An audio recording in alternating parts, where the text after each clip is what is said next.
I'm Susan Klein, EPA Region 7's Brownfields Coordinator, and I want to welcome you to the webinar for this year's Brownfield Assessment Revolving Loan Fund Competition. Thank you for joining us today or listening to this online, which reminds me, I want to let you all know that we are recording today's webinar so that we may post it online for your future reference. I want to thank the two Brownfields teammates that have helped me with these webinars. Tara Vaughn is joining us today, and she's the Region 7 competition coordinator for this year, and Idalis Schaefer, who's helped with some of the preparation and coordination on this meeting. She could not be with us today. With that, I'm going to move forward. This is the third webinar in a series of 4 webinars that we are hosting in Region 7. Today, as I mentioned, we are specifically focusing on the Revolving Loan Fund program.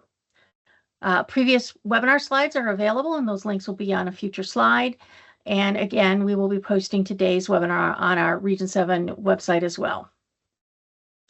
We will have one more webinar next week, and we'll talk a little bit more about that later in the day.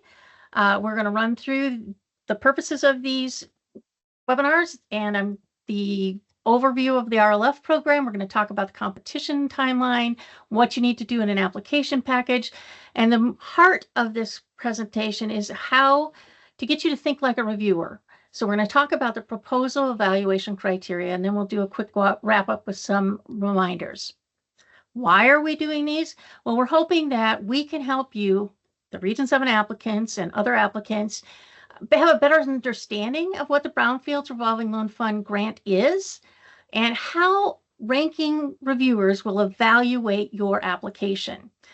There's a few reminders here and updates from previous years, and just a little bit on how to submit your application and, again, what the competition schedule is. So with no further ado, here are the links for the national webinars. So today I've been talking about focusing on the evaluation criteria.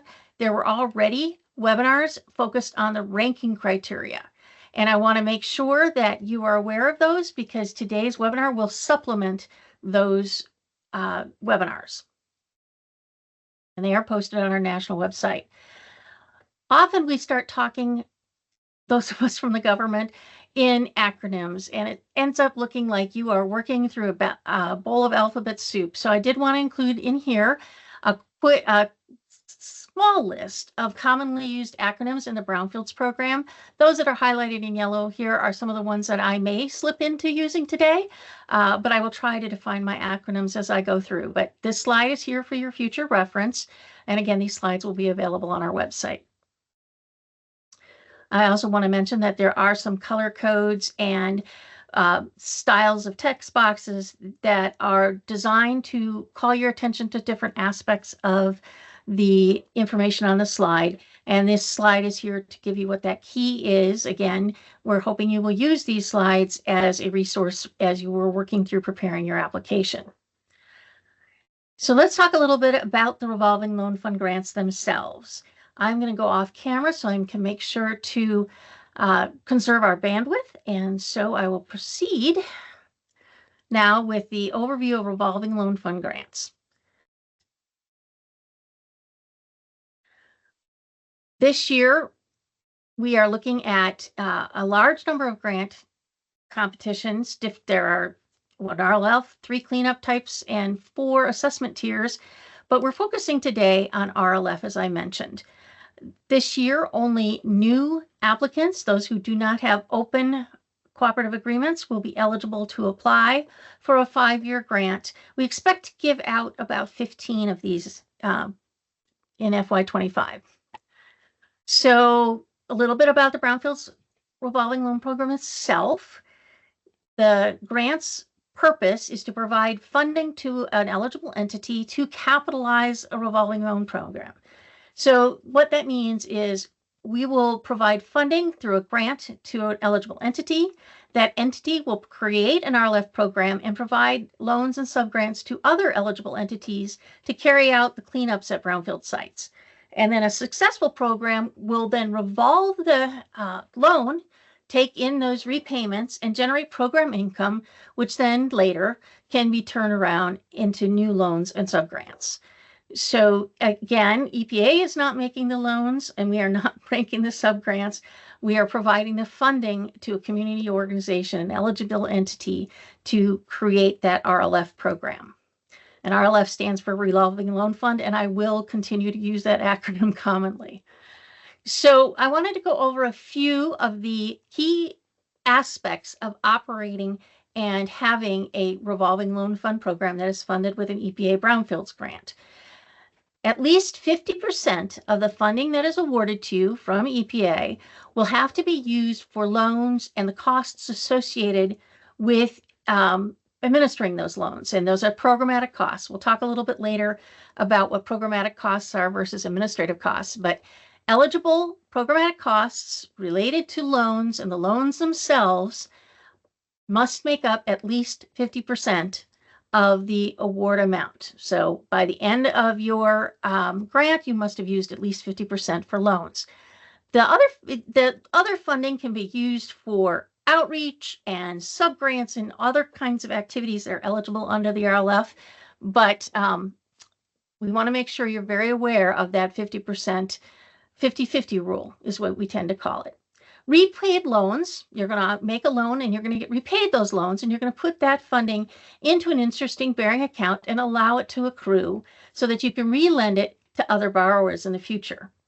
You're going to plan to operate this RLF. I said these are initially a 5-year program, but these can go up to 15 years because successful RLF grant recipients are eligible to request supplemental funding, and there's another annual process to do that.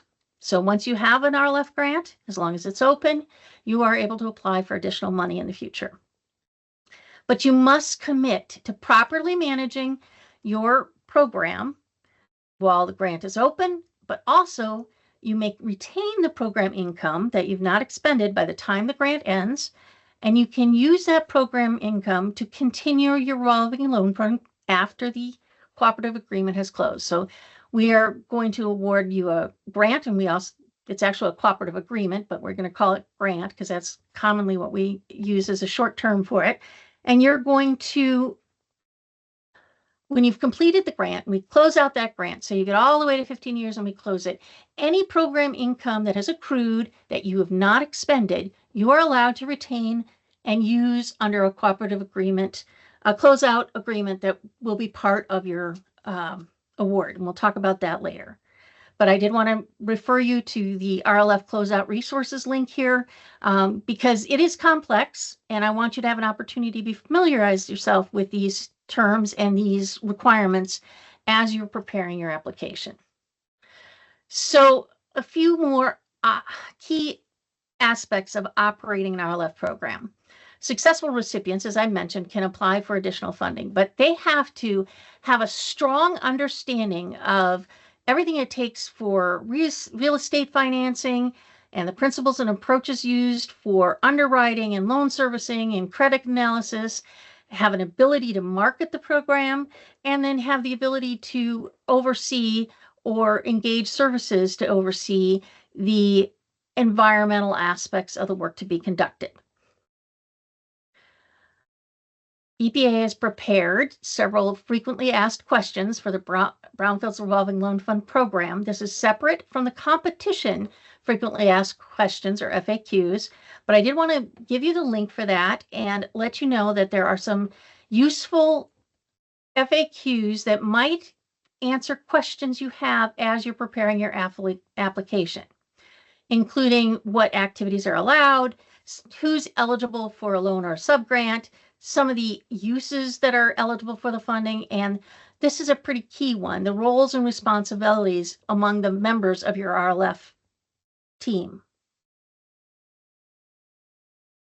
A few other questions that have come up is what is the difference between a loan and a subgrant, and how do the activities that can be conducted under them differ? This is just a small list. This does not capture the entire list of what makes them different. But for example, there's a funding cap that is applied to a subgrant. So a subgrant is funding you provide to an eligible entity that they do not have to return. So you're just giving them and awarding them the funding to do the cleanup. That is capped at 500,000 per site. Loans are not capped, and they may be given to a wider variety of eligible recipients, and there is no cap. So you can accrue quite a bit of money in your program to make larger cleanups possible. If you are awarding a subgrant, the subgrant recipient must own the site throughout the cleanup of the site. So they cannot transfer the property while the cleanup is going on. I mentioned you can award loans to a wider variety of recipients, and that includes for-profit organizations, and they are not eligible for subgrants.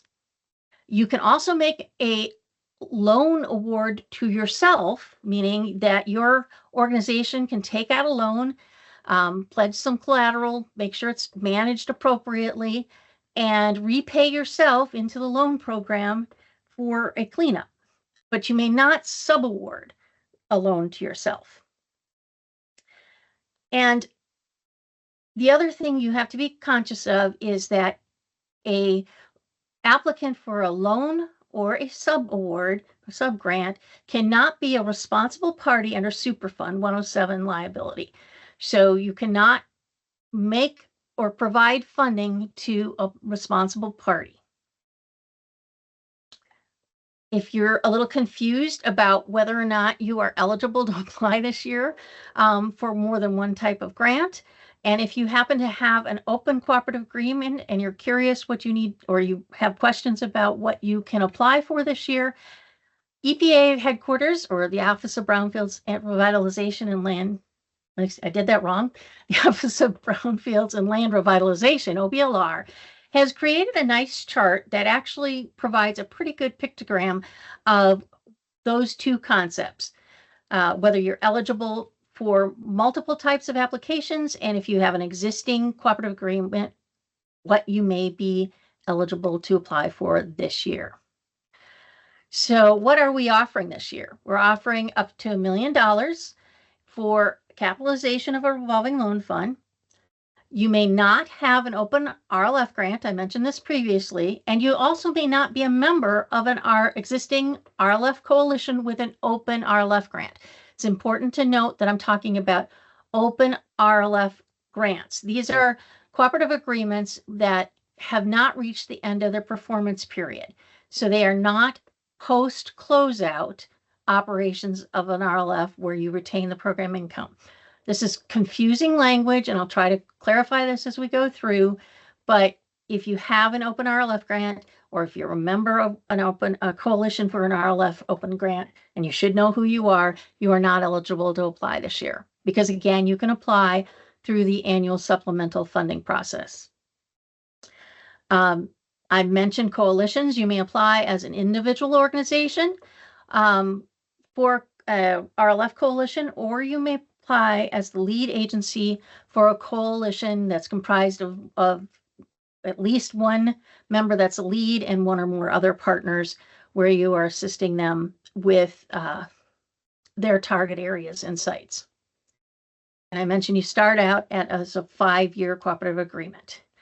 Here's the list of eligible entities for these RLF grants, but I'm not going to go through them in great detail because these are provided in the competition guidelines, which I do want to refer you to.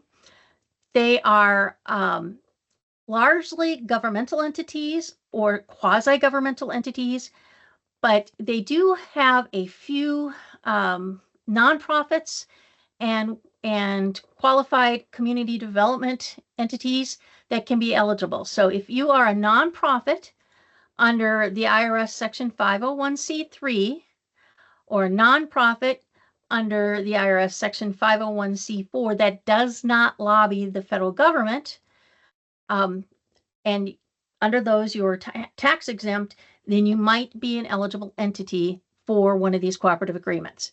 Now, if you fall in those categories, or if you're not sure if your organization is eligible, please reach out to us because we can discuss your eligibility with you at any point to make sure that you don't invest your time right now in applying for a grant if you're not eligible. So Tara's contact information is at the end of these slides.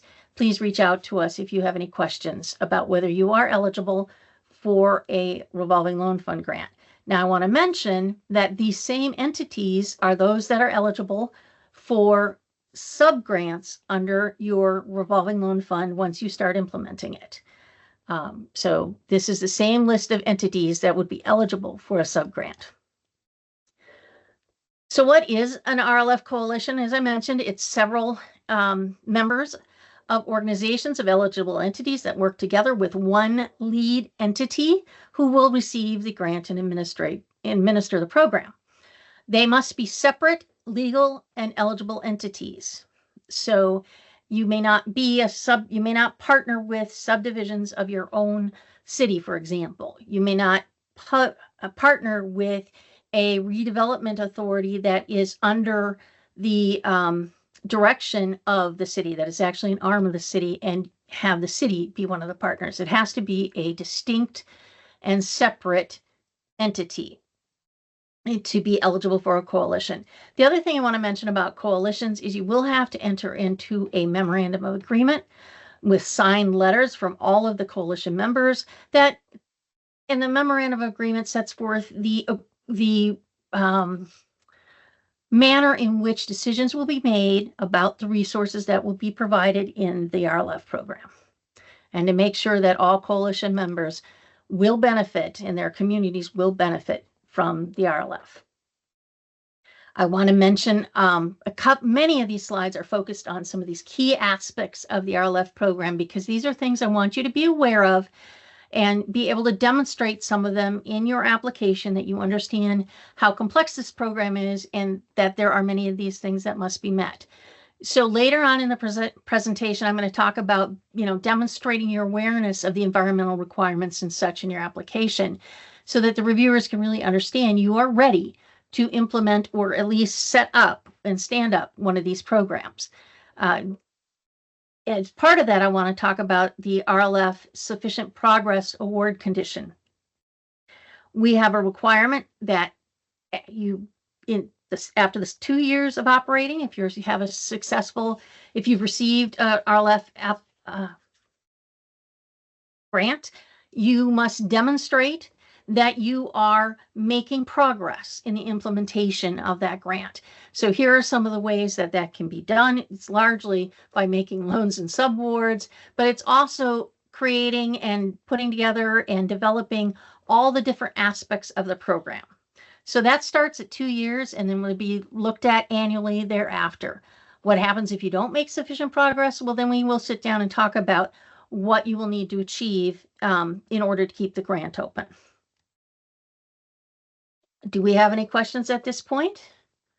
I don't think so, so I'm just going to breeze right along.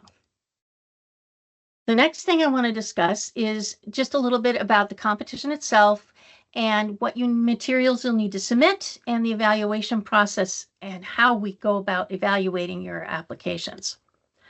So first of all, if you are the FY25, fiscal year 25 competition timeline, starts with the notice of funding availability, which came out in September.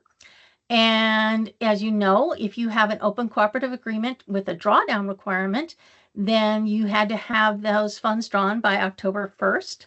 But here's the big date, November 14th. That is when your applications are due in grants.gov, no later than 11:59 Eastern time. I want to call your attention to that, because unfortunately we've had some applicants in the past who have been trying to upload their application or multiple applications starting at about 9 o'clock Central Time, and were unable to get them completely uploaded by the deadline of 11:59 p.m. or 10:59 Central. So keep that in mind.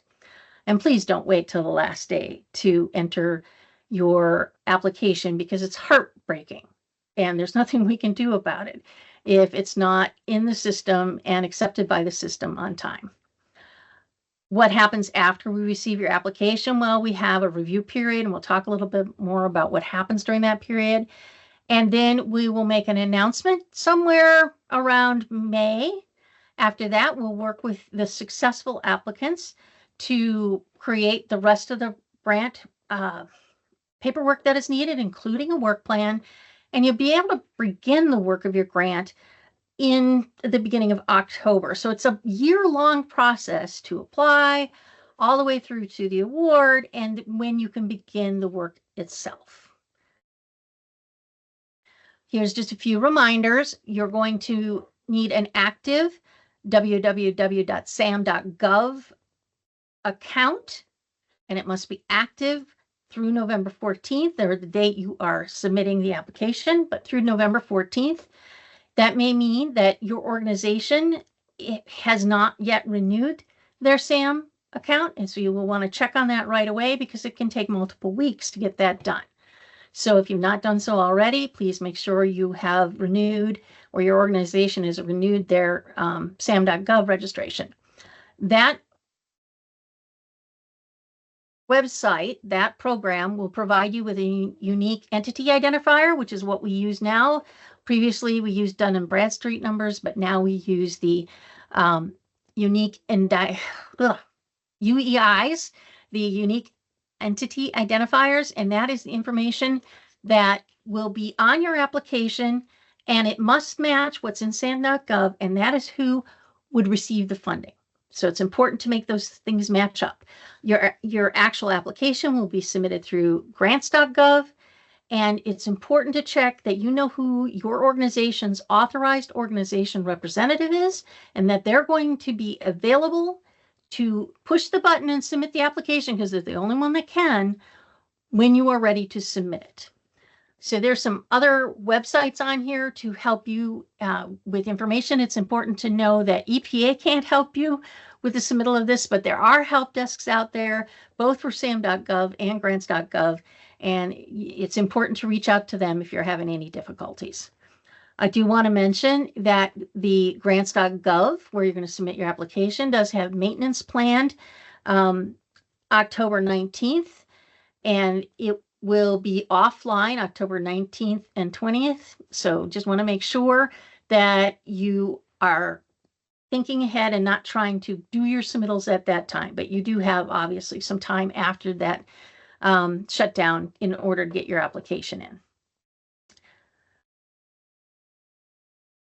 So what do you need to put together to make your application? Well, that's what the competition guidelines will walk you through. The actual information was also covered in the webinars that OBLR has put on, but I want to mention that there's 3 basic components to your application. There's what's called a narrative information sheet, and that is 3 pages, and there's specific information we're asking for. It is not a summary or overview review of your project, but it must be on your letterhead, and you must address each of those questions. We'll go through those in a minute. Do not add any extra information because it will be redacted and it will not be reviewed. There's attachments that are required for the narrative information sheet, and that includes the threshold criteria, the letter from the state, some other things we'll talk about in a minute. And then the heart of your application is the 12-page narrative. We'll call it the narrative evaluation criteria write-up. So you're going to write responses to all the criteria that are set forth in section 4E of the guidelines. Again, we're going to walk through that as we go through this presentation. I want to call your attention to the checklist in section 4C of the guidelines. It just goes through what's eligible and what you need to submit with your application. And do not submit the checklist, but please consult the checklist to make sure you have all the parts of your application that are necessary. Be aware that anything that goes beyond the page limitations will be removed or redacted and not reviewed. So that can impact the score of your narrative significantly. This is an outline of what is included in the competition guidelines. This is for actually all of our guidelines. It's just a brief outline of where information is in those guidelines. The reason I'm putting this up here is because the submission information, the information you're going to provide in the narrative information sheet and in your narrative are in one section, section 4 of the guidelines, but the criteria that the evaluators are going to use to score or rank your submittal is in section 5. So it's important to take a look at both of those. Here is the elements of the narrative information sheet. I'm not going to spend a lot of time on this. I do want to tell you that there's some new information we're asking for you. So if you're a repeat application, this year we would like a website URL for your organization. And we have, we're also asking for the 11-digit census tract numbers for your target areas. So that's new information we've not necessarily asked for in the past, and I want to make sure you're aware of those changes. This year, and this is a pretty big change for us, you were allowed to include a one-page map, and it does not count against your page limitations. It's optional. You do not need to include it. But if you would like to include a one-page map that depicts your target areas and or your priority sites to help set the context for your reviewers, you may do that. The map itself will not be evaluated or scored, and it will not count against any of your page limitations. And if you do not submit a map, you will not be penalized. But there's several publicly available mapping tools out there that you could use to create a map that will give your reviewers that, you know, picture is worth 1,000 words. You can set the context of your target areas, your jurisdiction, and your priority sites with a map. And again, that's completely optional. There's more information in the frequently asked questions that are published for the competition, and there'll be links for that later in the presentation. I've already mentioned the website URL, but I want to mention that you should not skip the other factors. Well, what are the other factors? There's a section in the guidelines that asks you to let us know whether your response addresses certain information, certain factors, and we ask you to give this page of what that's on. These are what I call the tiebreakers.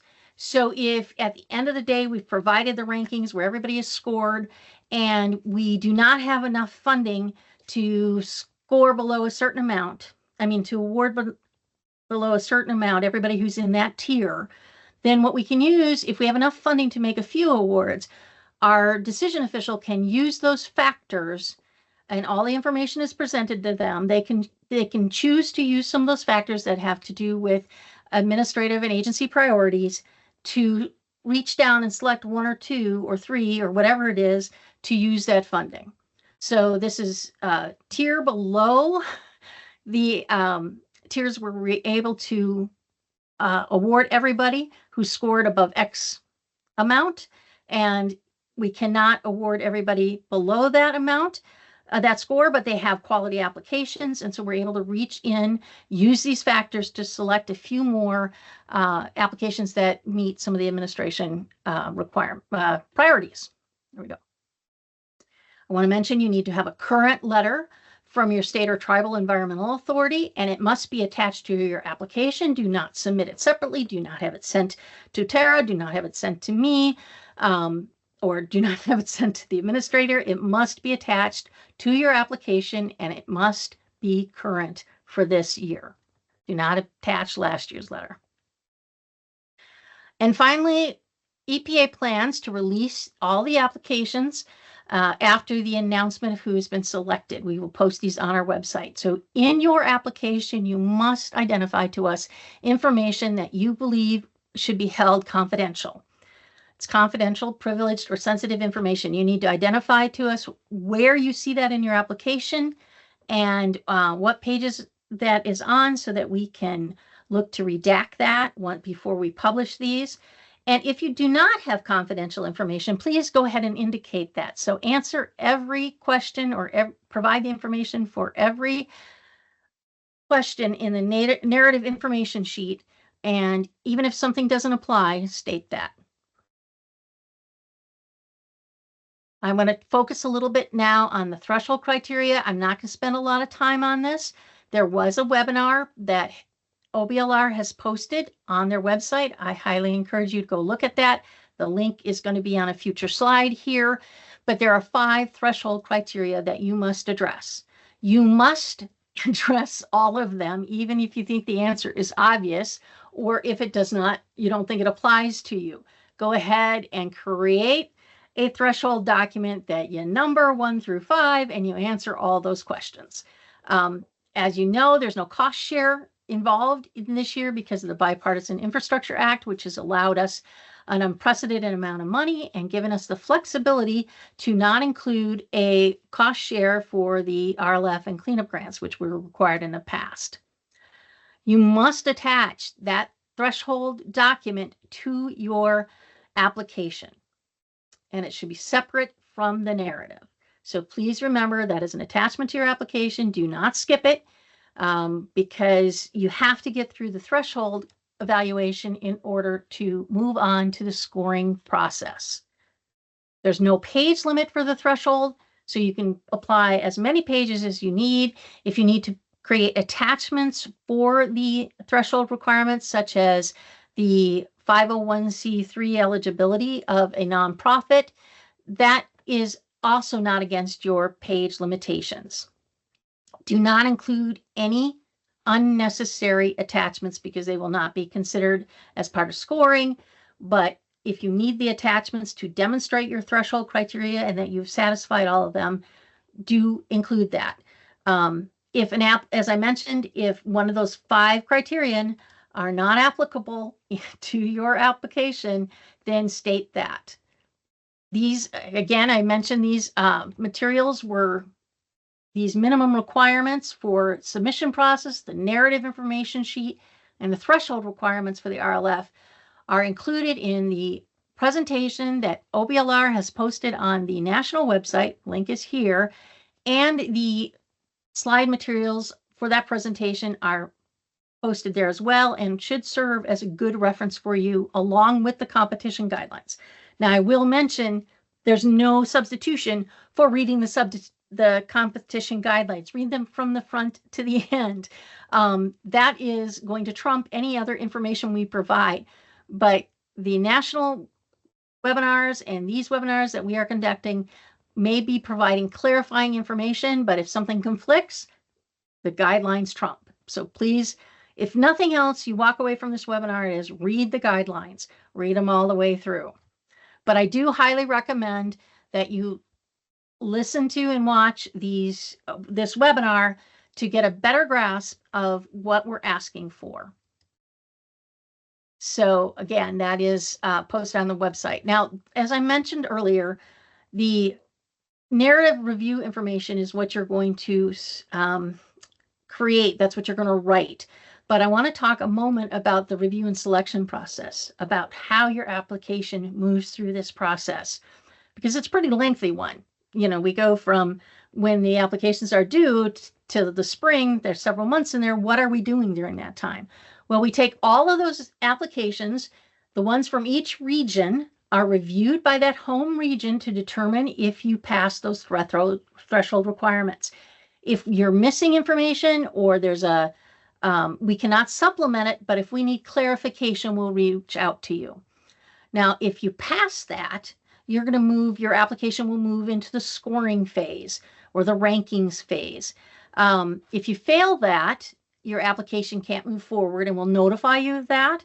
And you'll have an opportunity to understand why it's failed and let us know if you don't agree with that. But in the meantime, other applications will move forward to the ranking panels. Well, that is divided up into 2 paths. There are 4 ranking criteria. The project area description and plans for revitalization, community need and community engagement, task descriptions, cost estimates, and measuring progress are 3 of them.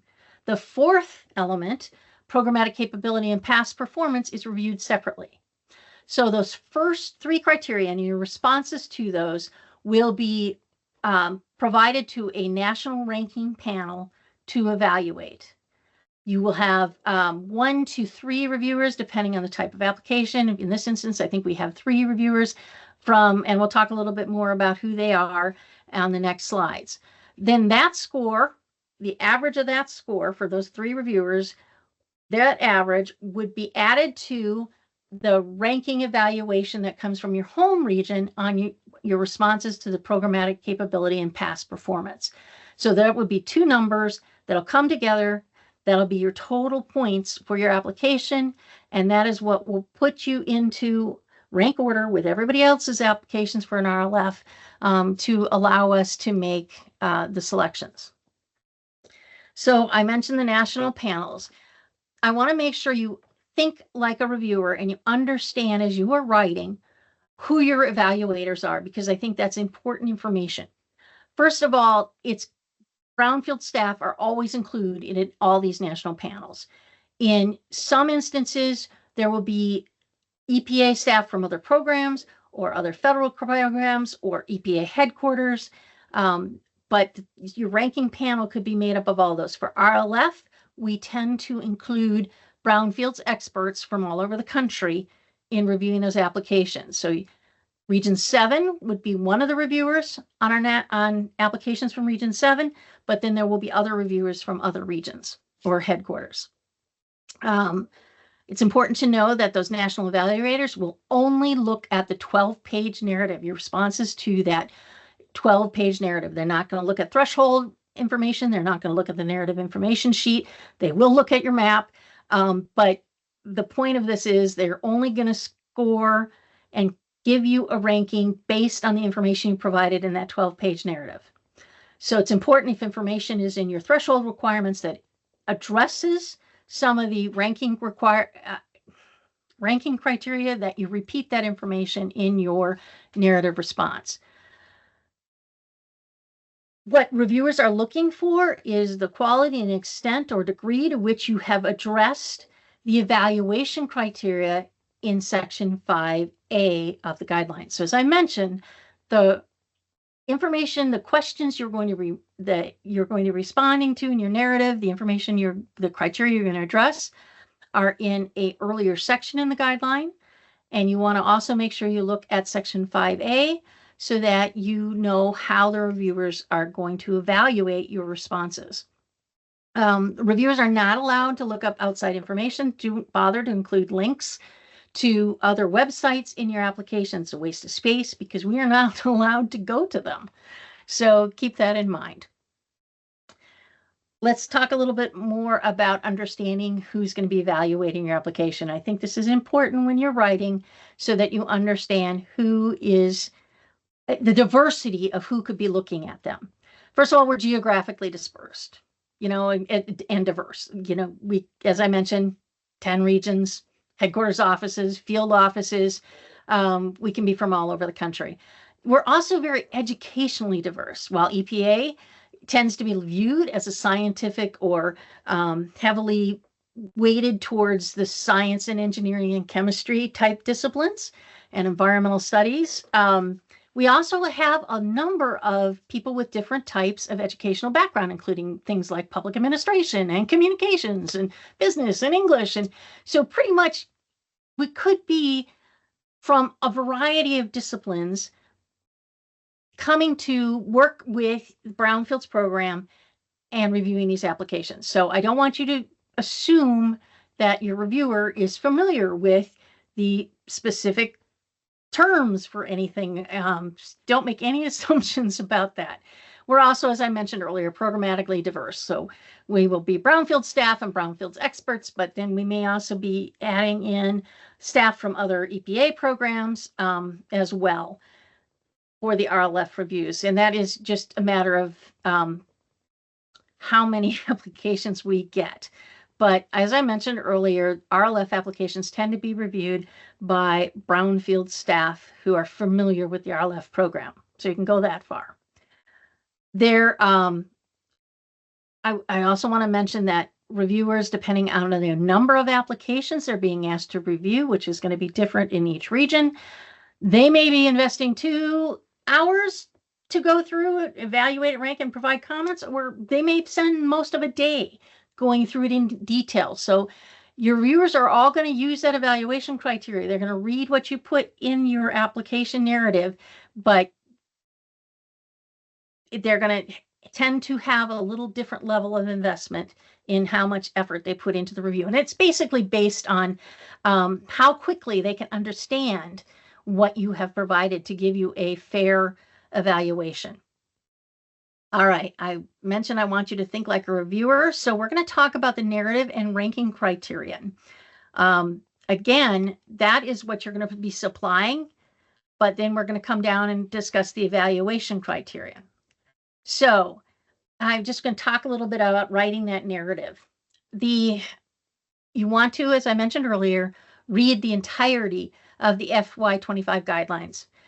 They're a little different from what we offered 2 years ago. So if you've applied before, make sure you review them again, because that is your Bible for how, or your manual, your cookbook for what you need to submit. Write your application as if the reader knows nothing about your community and the region. So they don't know the environmental programs in your state or tribe. They don't know the politics of your community. They don't know how your city was platted. They don't know any of that real estate information. Because your reviewers, as I said, could be from anywhere and could have a lot of different backgrounds. So they should know brownfields, but they may not know anything about your specific community. So it's important not to assume and to tell the reviewer what you want them to know about your community.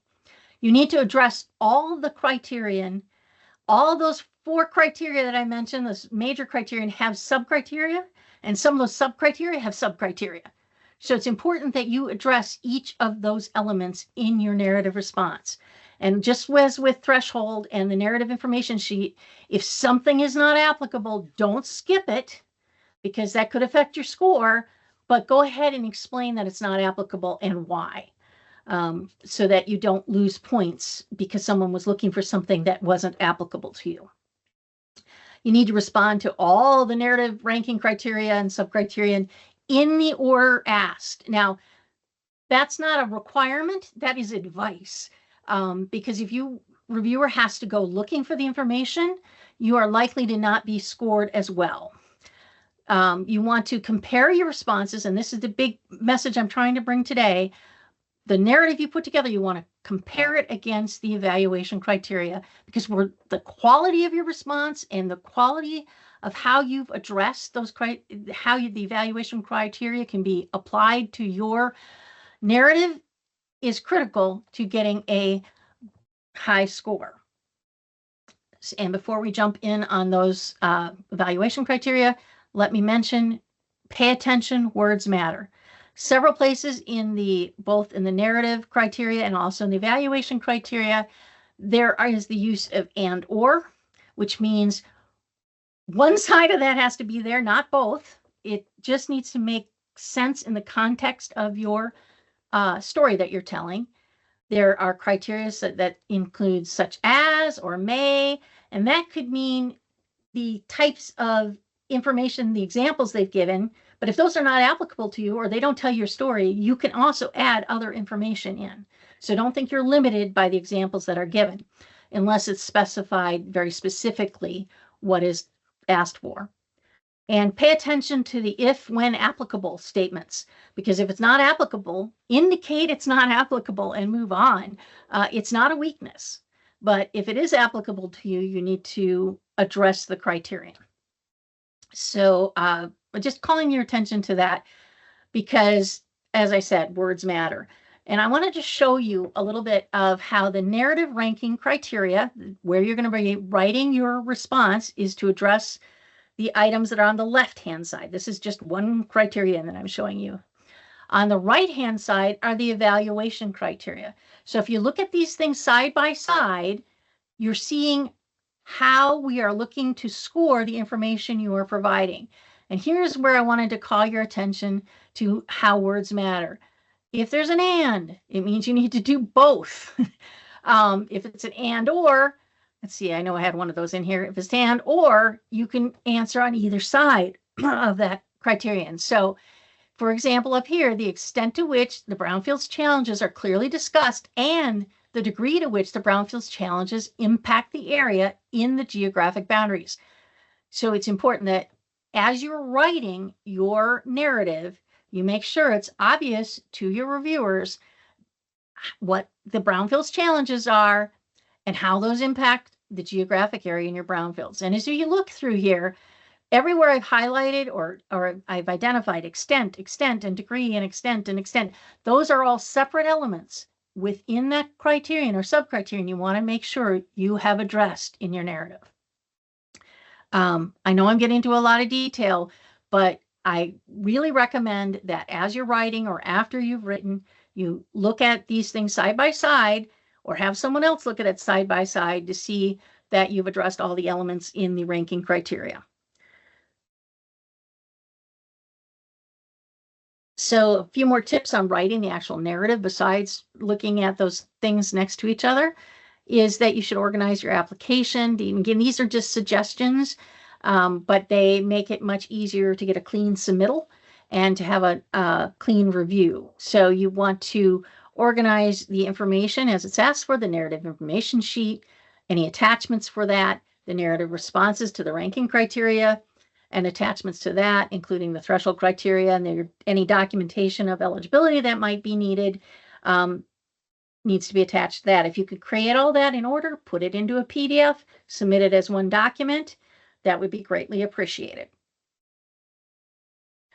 I want to finally mention that readability is critical. It's important to be kind to your reviewers.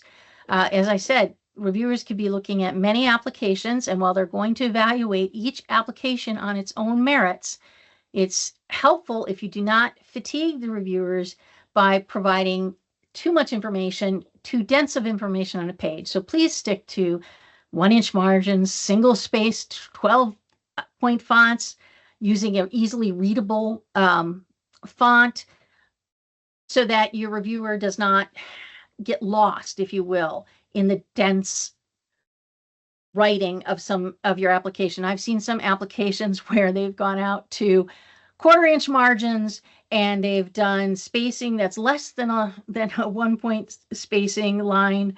And as that all gets squeezed together, it gets harder to read and to separate out the major points that are addressing the criteria. So be kind to your reviewers. Now, I talked about how the government talks in acronyms, and I think I've slipped a few of these in and not defined them, but it's important that, as I indicated earlier, your viewer is not going to know anything necessarily about the disciplines that you are addressing. They may know environmental issues, but they may not understand real estate, or they may know real estate and not understand the environmental aspects. And I'm oversimplifying here, but don't use jargon and other acronyms that you think are commonly understood without defining them. Keep it simple, plain language, and at least define any acronyms that you use. And finally, please, please, please, please, this is not a requirement, it's really a big request, number your pages and include the number of the criterion and at least a brief identifier of the criterion, the subcriterion. You do not have to repeat the whole line or the whole description of each of them, but please identify which one you're addressing.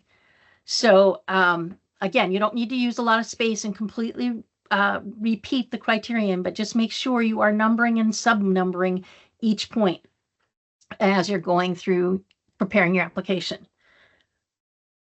Not seeing any questions, I'm going to go ahead and move forward. And this is the meat of the presentation. The evaluation criteria, as I said, that are going to be used to score what you wrote in your narrative in response to the ranking criteria. There are 4 major criteria, and we're going to walk through each of them and talk a little bit about getting into the mind of the reviewer and what the reviewers are looking at. And we'll move through that next. Excuse me while I take a sip of my water. So, as I have repeatedly mentioned, the narrative guide information that you're going to be completing is provided in section 4 of the guidelines. But section 5 is what I want to call your attention to, because several applicants in the past were unaware that there was other information there that could tell you exactly what we're looking for in your responses to the narrative and ranking criteria. So first of all, points are assigned, obviously, to each of the major criterion. These points get divided up into the subcriterion and into the sub-subcriterion, and all of that is provided in section 5. So it tells you exactly how many points are going to each of those subcriterion. And so it's important that you address each of those, obviously, or you will lose some points. If you, as I mentioned earlier, if you respond or you include information in a different section, for example, if you're talking about the community's need for funding or leveraging under the plans for revitalization, and a reviewer has to go looking there for the elements that address the other ranking criterion, you will not be scored as well. Comes down to that, we're plain out there saying you need to make sure the information's in the correct places. So let's look a little bit at the first criterion, plan area descriptions and plans for revitalizations. What you're doing in your narrative is telling your reviewers what your challenges are, the Brownfields challenges within your RLF program's geographic boundaries, which is often your jurisdiction, but for other types of organizations, they're going to define a geographic boundary. You're going to identify and describe target areas, priority sites for your program, and not just the challenges, but how they impact the community associated with or nearby or in your target areas and near the priority sites, those who are most impacted by them. You're going to also talk about what you expect to achieve at the end of implementing your RLF grant. How will the activities you're going to conduct under the RLF grant, like the loans and the subgrants, help to address these challenges you've already identified in the previous responses for the target areas and priority sites? You're going to identify how you are going to prioritize and select additional sites in addition to the ones you're going to highlight and talk about in your application. And you will get, it's important that one of the criteria you're looking at least in part, be proximity to disadvantaged or underserved area. And finally, this section is going to talk a little bit about your strategy for revitalization and reuse plans and how that fits with your community plans, addresses climate resiliency, reuses infrastructure, and leverages resources that are going to be needed to take the site all the way from cleanup through beneficial reuse.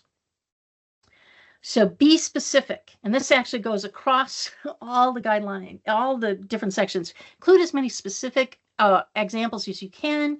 Illustrate the points you're making. Don't just repeat the language that we use in the criteria. So tell us why and how those things apply. This section sets the narrative. This section is the story about your brownfields, and the remainder of the application is going to be what you're going to do about them, how the grant is going to help impact that. So this sets the stage for all that and needs to be consistent with the things you identify later. The goal here is to give your reviewer the knowledge they need to be confident that your program will be a success.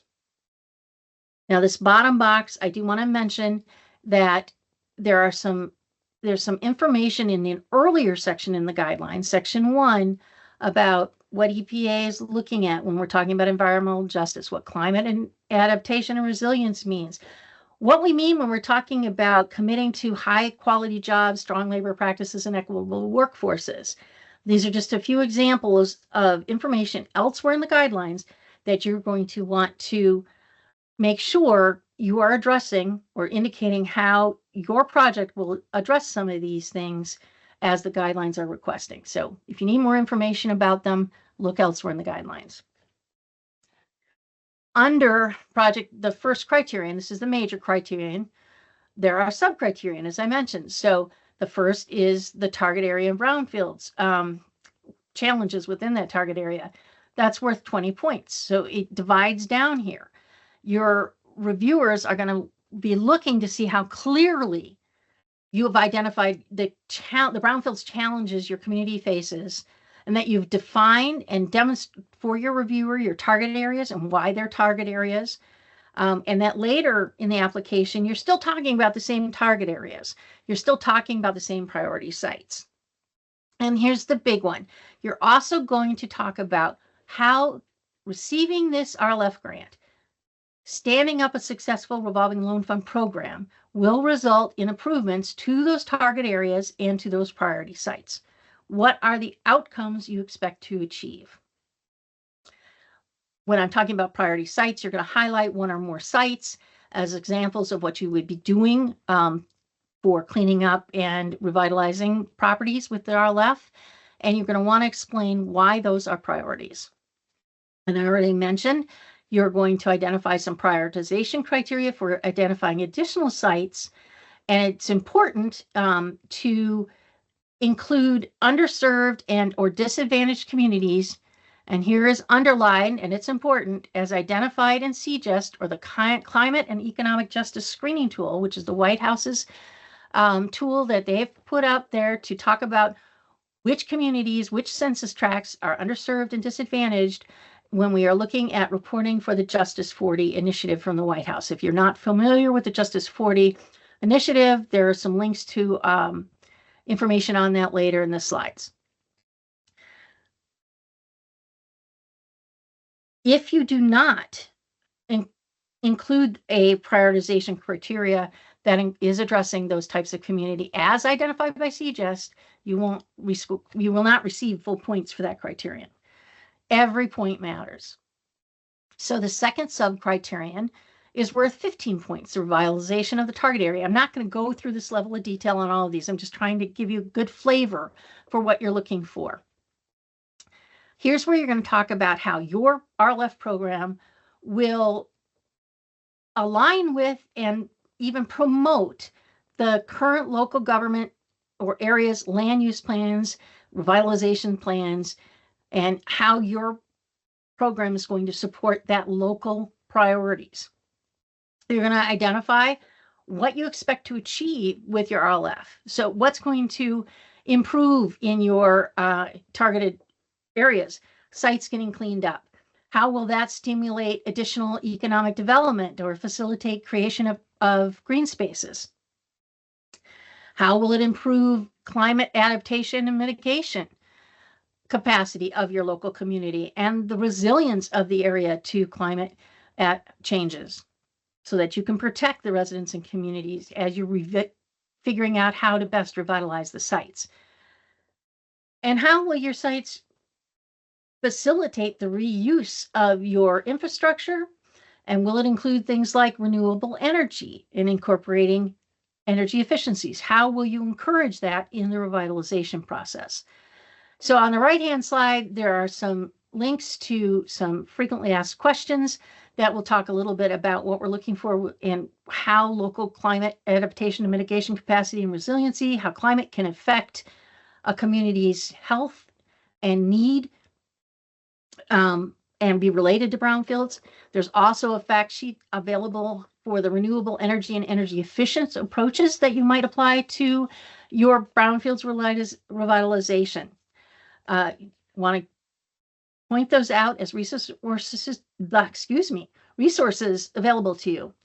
Now up here where I'm talking about providing specific details from the local about how your plan aligns with the local current land use area, corridor plan, revitalization plan, whatever is been identified as your community, your local government's priorities. One effective way to do that is not just to say this aligns with this because they want to improve this area, but to actually try to pull out some illustrative quotes or excerpts from those plans that clearly tie to the cleanup of the sites you're doing or the types of revitalization you're planning. Make sure that those align. So if there's, they're talking about reuse of transportation or working up on improving on infrastructure, how your projects would fit in with all of that. There's many, many ways to illustrate this. You don't have to fill pages of this, but be sure to do what you can other than just saying it aligns with X project or X plan. Why does it align with that plan? We also ask for your strategy for leveraging resources. So you're going to demonstrate that you have access, you the applicant, not just your partners, know what funding's out there and have the ability to access it. You're eligible for funding that would fill the gaps that will be provided after the cleanup. So are you going to be able to take a loan that's sufficient to do the cleanup? Is there additional activities that need to happen around that you're going to be leveraging resources for? How are you going to support, or how will the revitalization of the property or the area be funded? What are those sources of funding? So those are some of the things you're going to look at, and you're going to talk about how getting an RLF out there, getting cleanups done will stimulate those other resources to be available, including implementing the reuse strategy. I've mentioned infrastructure a couple of times. One of the sub-criterion is how you will identify how you're reusing the current infrastructure. If the current infrastructure is not, needs to be improved, it's not sufficient to support your planned reuse, go ahead and talk about that and how that will get done. Is it in the city's budget? Is there transportation dollars available for that? Will the developers be putting in those lines? But to the extent you can identify that you're reusing existing infrastructures, even if it includes upgrading, that is something you're going to want to describe in that criterion. Now, this big red box in the middle talks about how you may not earn full points in response to this sub-criterion, strategies for leveraging resources, if you include the same information that you're going to include later in your project plan, in the description of tasks and activities in your budget. So you need to not duplicate here, or you will not get full points. All right, moving on. The second major criterion is the community need and community engagement. That's worth 40 points overall. And again, you're going to want to look and address each sub-criterion within that. This section tells your reviewers in your narrative whether your community, whether the community that is impacted by, associated with, or in the target areas and associated with priority sites nearby or impacted by, whether that community is a community of low income or small population. I'll talk more about that later. You're also going to talk about the health conditions, the disadvantagement of those types of communities, and how your RLF program and the cleanups related to it will support improvements to those included in communities, addressing some of those issues that, or at least supporting advancing progress towards addressing some of those issues that your community faces. You're going to identify the specific local community partners that are going to work with you and help you make your RLF succeed.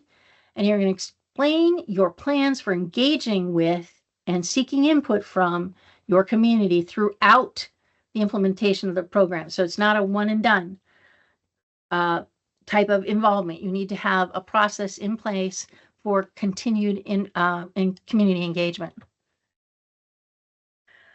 So this first criterion, the first sub-criterion, community need, asks whether or not your community is unable to access resources. So you need to make a case for why they are unable to access resources.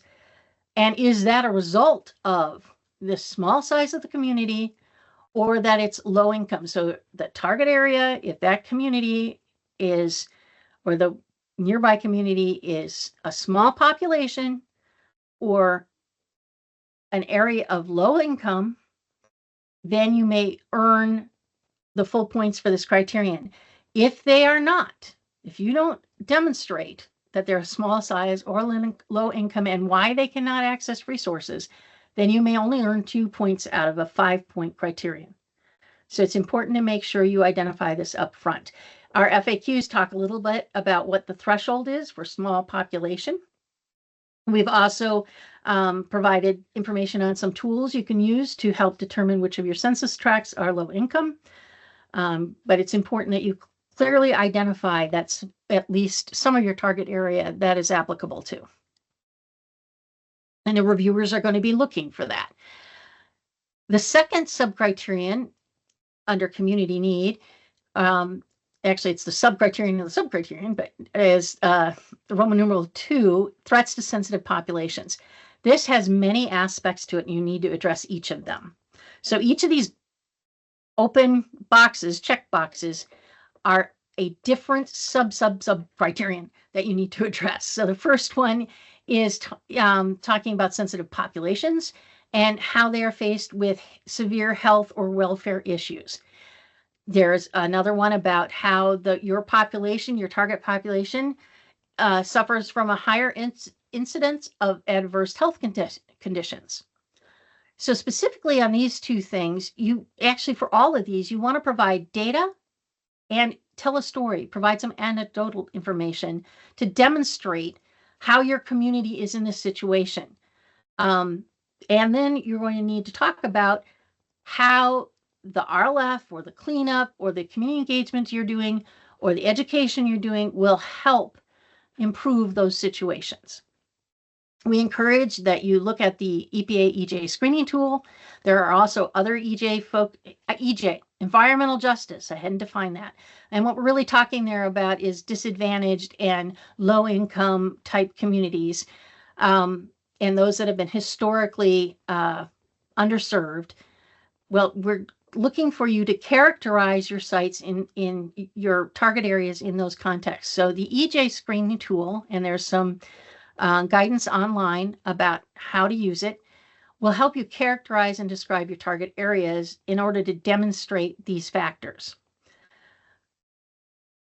We also have a fact sheet out there that will tell you, or an FAQ that will talk to you about how climate impacts, climate changes can address and be a health and welfare issue. So that will tie together some of those things that we're talking about, if that's applicable. In the second checkbox here, we're talking about a high incidence of adverse health and conditions. And then there is this and greater than normal incidence of diseases. If your community, and you cannot identify the statistics that show your community suffers from a greater than normal incidence of cancer, asthma, or birth defects, specifically those three, one of those three things, there's an or in there, you will not earn more than 2 points for your responses to that section. So again, I think it's 2 out of 5. You want to get as many points as you can to make sure you have the data to demonstrate that your target community, your target area is suffering from a greater incidence of cancer, asthma, or birth defects.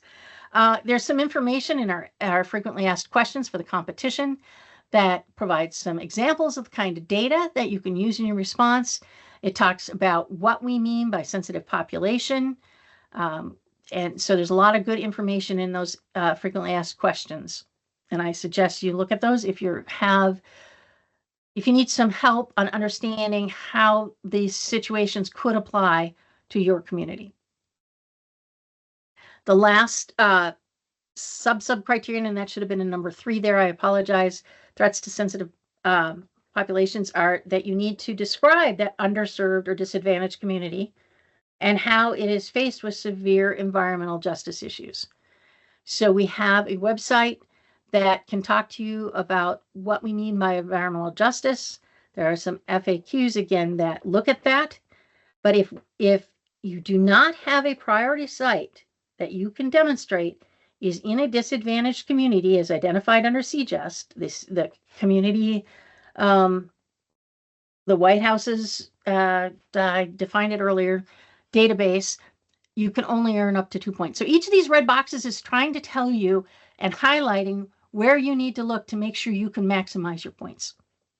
We also have criterion, and this is I think this one's new this year, is we're looking for how your RLF will advance the or improve the environmental justice situations, and this is a big and, minimize the unintended displacement as a result of your revitalization efforts in your target area.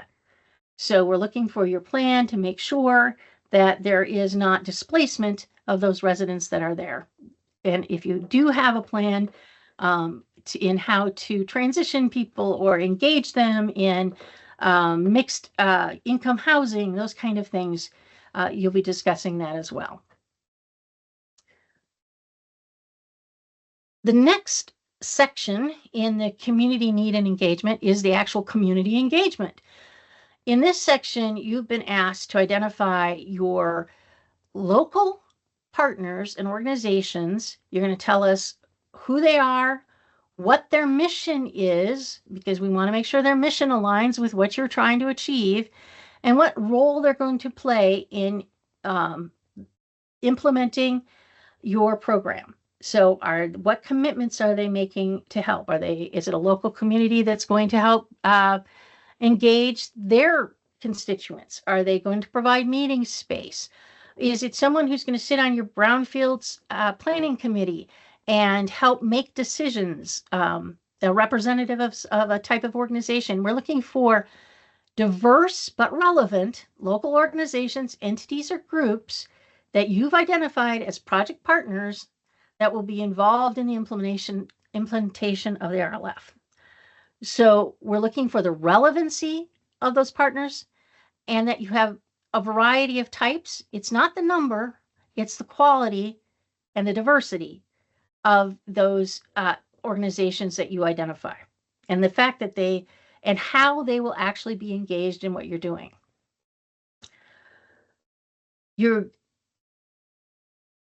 One of the important things is how they will be involved in site selection, how they will be involved in helping you get the community engaged, their constituents, who they represent, engaged, and how they will remain engaged in your program over the long term.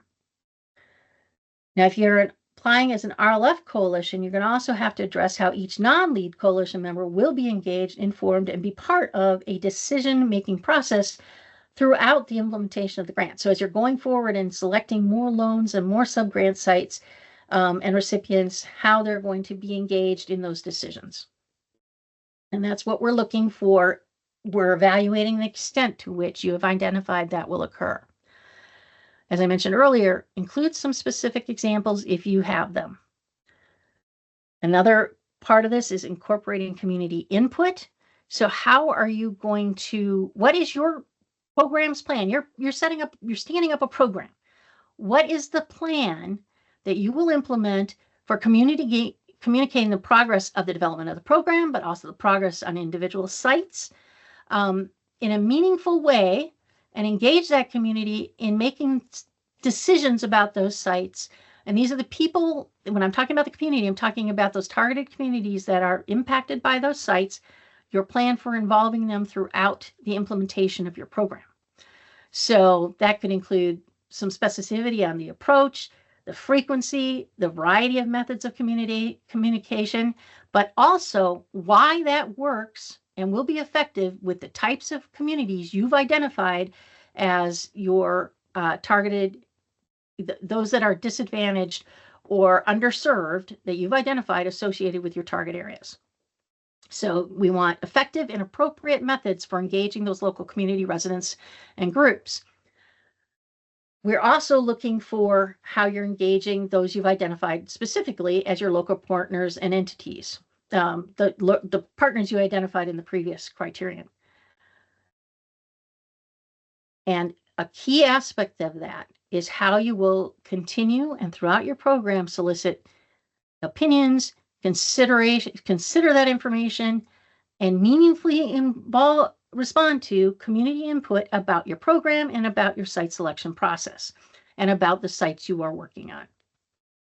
Now, since we've all lived through COVID, it's also important to make sure you have plans to offer alternative methods to communicate or be involved, alternatives to being in person, so that you have a way that those who need to remain isolated or are unable to attend meetings in person may be engaged in the process.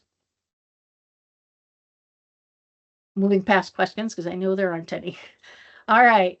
The third criterion, and this is a biggie, it's 65 points. It's a big portion of the points, is the criterion that is going to describe the work you're actually going to conduct with the grant and how much that's going to cost, how you're going to measure that you're successful. So what are you actually going to do with the work? This is the section where you're going to describe to us your tasks, activities, costs, schedule. These are things that will translate eventually into a work plan if you are successful in the competition. So we're looking for your RLF program plan, how you are going to manage the revolving loan fund, how are you going to plan to revolve them and are going to make decisions that will lead to the revolving of that fund so that you can continue and build your fund for more cleanups in the future, how you're going to market your program. So you're going to provide a description of how you're going to do all that. And that's things like, you know, you're going to have a committee that might decide on this final selection of the,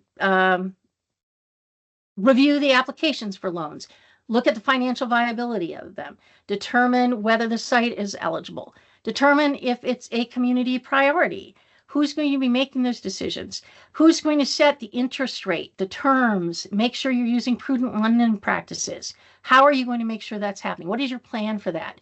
Who's going to manage the repayments? How are you going to, how much are you going to accrue before you're going to be able to loan funding back out? And a key portion to being successful is knowing who you are targeting to receive the loans or subgrants and making sure you have a process to reach them. How are you going to market the availability of these resources to developers, to landowners, to whomever, these resources to help clean up brownfield sites so that they can be turned around and revitalized? Part of this is also the who, what, when, how of the implementation of your project. So what tasks are you going to need to do? When do they need to occur? Who's going to be involved in leading those tasks? How will you budget? How did you develop that budget? How will you track and measure progress so that you can make in-course corrections and make sure you are planning for the long term of your program? So you have a 5-year project period. How are you going to track that you're on target to be done with what you are targeted to achieve within 5 years? How are you going to make sure you accomplish your goals? So the first 3 sections in here, these subsections, do focus on the RLF program you're planning to stand up itself. So the reviewers are going to look to see if you've specifically described how you're going to build your RLF and maintain it and have a competent team. This is an important thing that can work together to manage the program, as I mentioned, select project borrowers, subgrants and projects, sites, and structure and administer the loans and repayments and facilitate underwriting. This is the management of this loan program that you're going to set up. You don't have to have all the answers now, but you should be able to provide a skeleton of what you want to do, how your decision-making process, and who will be involved in each steps of these, because they can be treated differently. You're also going to look at the revolution of the RLF program. Mostly here, you're going to be demonstrate that you understand that you need to use prudent, reasonable and prudent lending practices and encourage that the funds revolve and that the program be sustained throughout the cooperative agreement project period, as well as, and this is a biggie, after the cooperative agreement closes. So as I said, these are initially 5 years, but you have the potential of having a 15-year grant that you've built up more supplemental funding into, closing it, and having program income from the repayment of those loans that you made while it was open, and then being able to manage those repayment program income and make new loans after the grant is closed. There is something called a closeout agreement that will be part of your award that will govern how you use program income after the cooperative agreement is closed. You need to continue to use that funds for RLF cleanups and RLF related, brownfields cleanups and brownfield related activities. And I mentioned already the importance of having a market strategy and looking at who you're targeting, who are the types of reviewers you're going to have, how will you differentiate who should be a loan recipient and who might be a subgrant recipient. Do you have any partners or potential borrowers or subgrantees already that you're already engaged with who've expressed interest in receiving some of this funding? Do you have so that you can indicate that you're going to be able to move forward within the first year or two to get some loans or subgrants out. And I already talked about making sure you are able to reach those target members. How are you going to do that? Are you attending trade organizations, real estate conferences? Are you talking with developers? How are you going about, putting things on your website? How are you marketing and make sure that you networking to make sure you have an audience to receive these funds to clean up sites?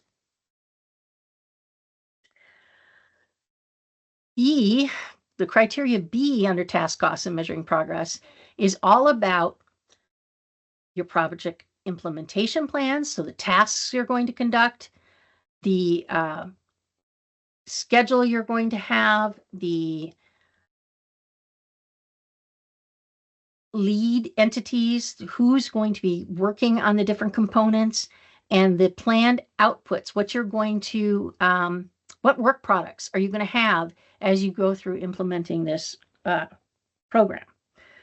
So the reviewers are looking to see how clearly you identified the major tasks and the related activities under those tasks, and that they're eligible and appropriate for the goals of the program and consistent with everything you've discussed before coming into this portion of the application. That you have a plan to address the priority sites, meaning you have a plan for maybe there's someone interested in taking a loan, or the property owner is working with you to move forward on it, or you own the properties and you're looking to sell them and make loans. Whatever it is, you have a plan to address those priority sites. You don't have to tell us specifically who, because in this instance, that might be proprietary information if there's a deal in the works, but you need to tell us there might be a deal in the works, kind of thing. You're going to clearly explain the tasks, activities, and services that would be provided by a subawardee other than a loan recipient or a subgrant recipient for cleanup. What I mean here is if you have members of the local community be participants in your Brownfields committee, there is a way that you can pay them to participate. You can have one representative per target area, and you can provide participant support costs.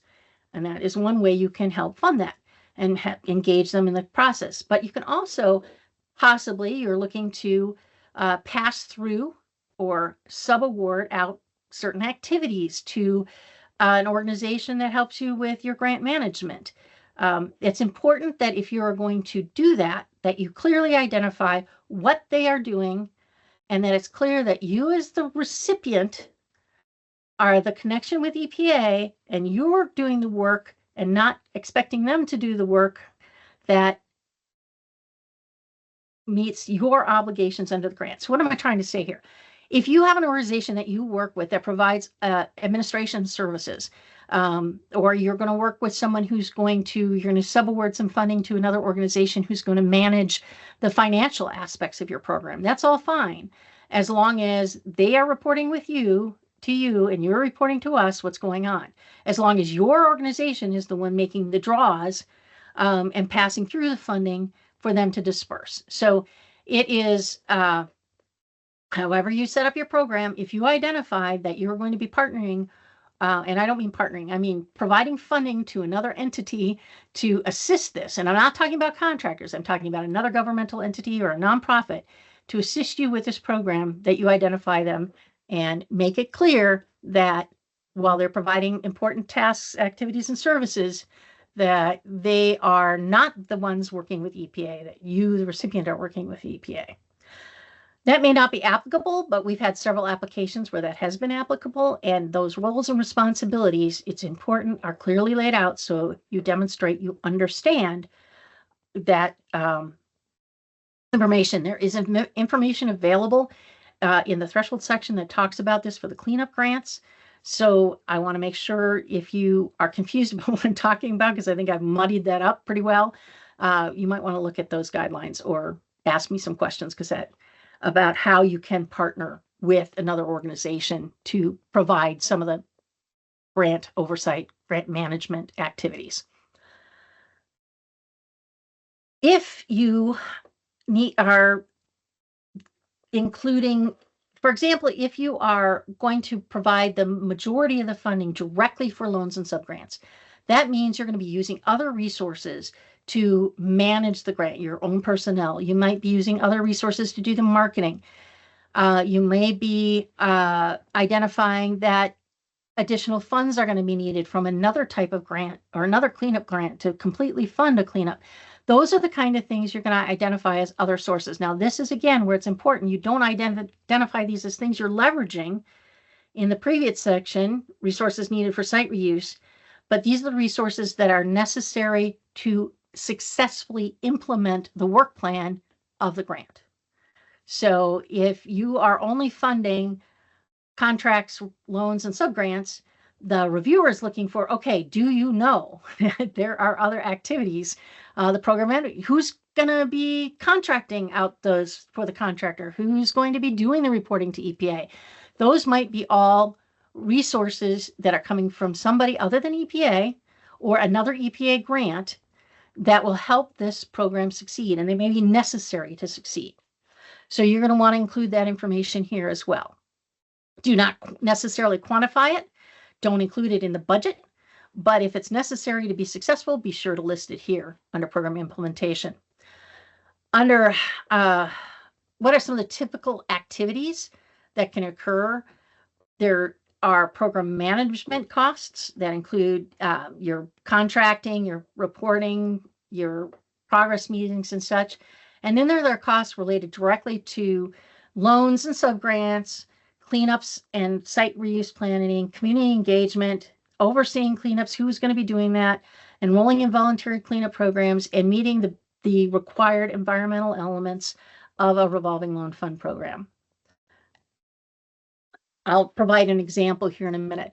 You're also going to provide in this section your anticipated schedule. All I want to say here is you want to include milestones that both talk about standing up the program, so getting the loan program set up, coming up with model documents, creating your committees, whatever it is you need to do to get through to making those first loans. But then you're also talking about how you're going to address what would be the schedule for addressing the targeted sites. What would be, how will you make sure that you can get a loan out and get cleanup done within 5 years?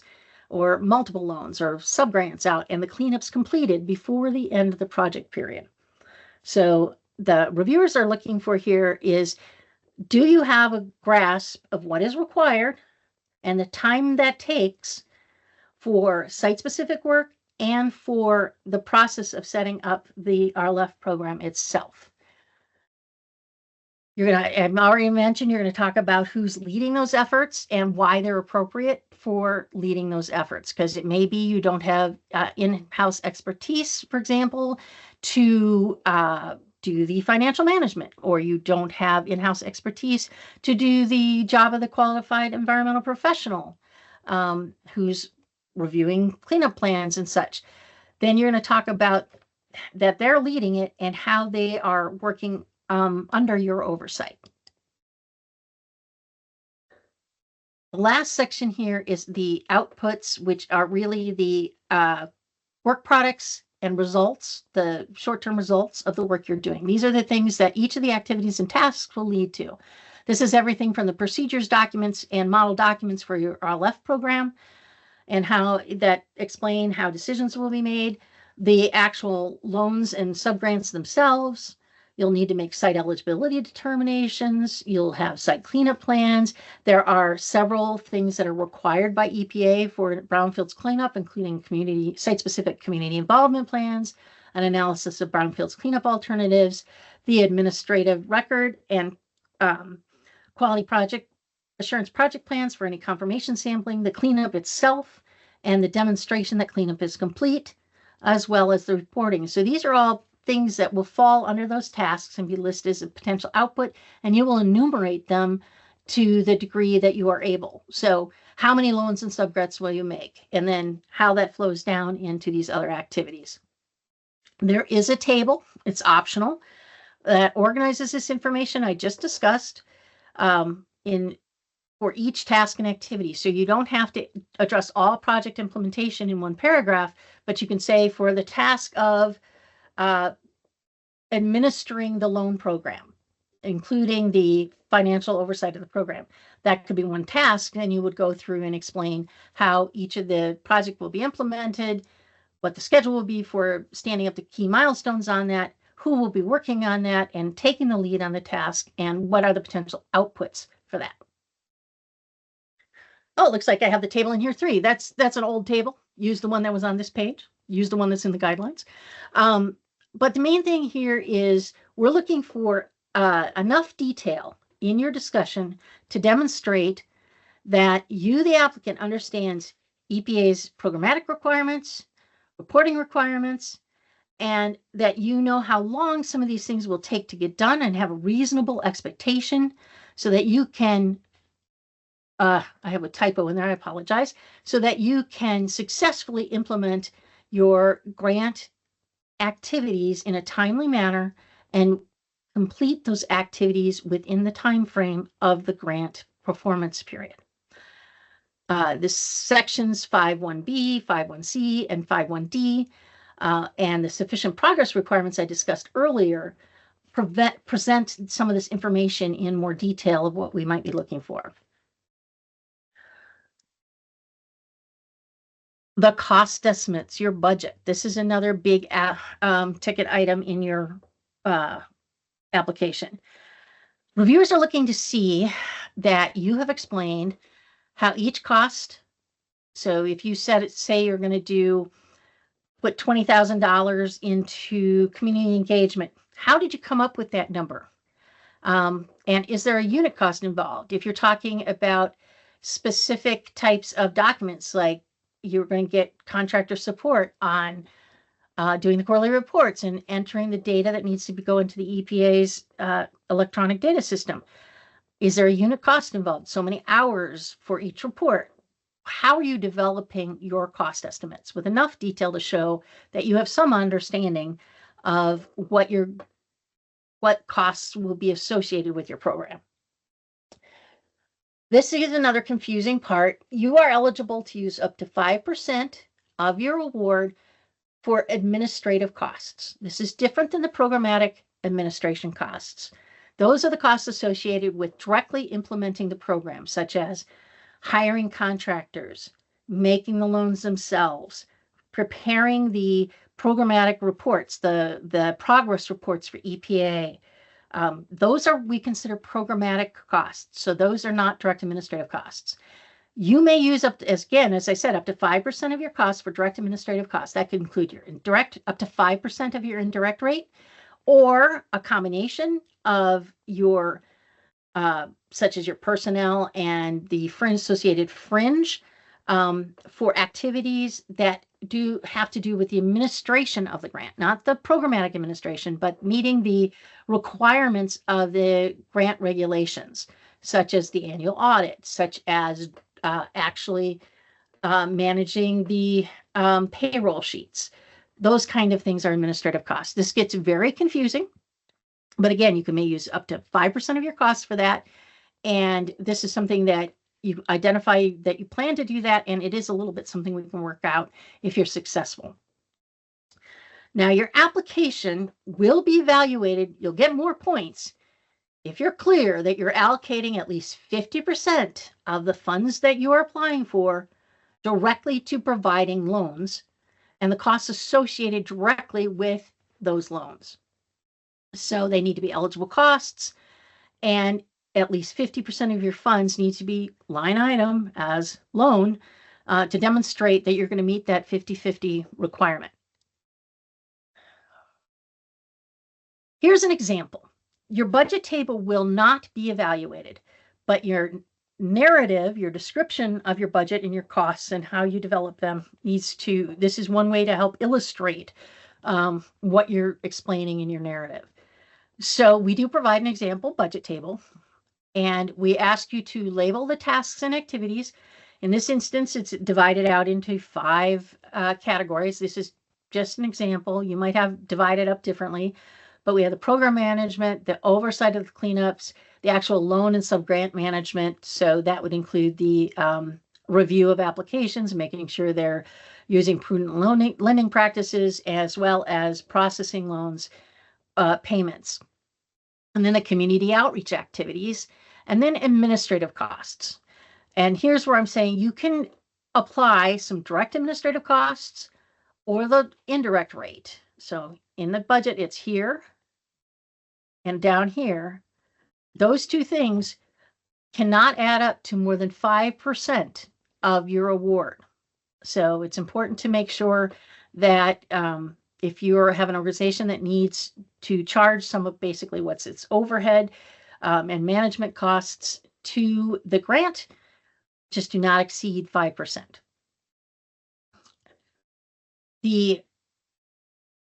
As I mentioned, to be highly scored, you need to show that at least 50% of your project will be in loans.